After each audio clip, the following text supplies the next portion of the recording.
Ops, ba't nandito ka? Ah, manonood ka pala ng tutorial ko. Sige, turuan kita. May tanong muna ako. Madalas ka bang mag-upload ng mga video na galing kay TikTok at gagamit mo itong pang-reels kay Facebook? Ngunit, sa bawat video ng iyong nire-upload ay may mga watermark. Hindi mo alam na hindi ka rin mamomonetize ni Facebook kapag may watermark na. Lika, tuturuan kita kung paano tanggalin yung watermark to TikTok upang mamonetize tayo ni Facebook. Yan. Samahan nyo ako. Ang unang-una guys, pupunta muna tayo kay TikTok. Yan. Upang maghanap tayo ng mga video na gusto nating re-upload. Siyempre, pili po muna tayo ng video na ating i-upload. At kung yan na po ang nagustuhan yung video, ang gagawin lang po natin dyan ay i-click lang po natin yung arrow na nasa baba at makikita natin yung copy link. Copy link lang po natin yan at labas na po tayo kay TikTok. Punta po tayo kay Chrome at lalabas dyan yung search bar.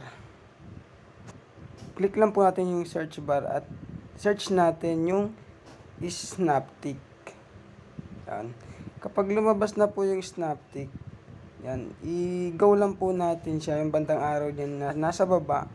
Click lang po natin siya at lalabas na siya mismo. Ayan, at nakita po may paste TikTok link here. Paste lang po natin dyan yung link ng TikTok video na gusto nating i-upload. And then, click din po natin yung download. At nakita nyo po, lumabas na po yung video. And then, click din po natin ulit yung download. Upang ma-download na po natin sa ating gallery.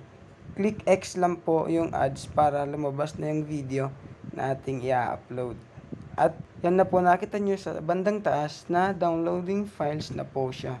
Hintayin lang po natin ma-download. At saka po natin alisin yung apps na yan. And then, punta po tayo sa ating gallery natin at hanapin po natin yung video. At ayan na po, kitang-kita nyo naman po yung video na wala na siyang watermark. At pwede na natin siyang i-upload sa Facebook upang pang-reels.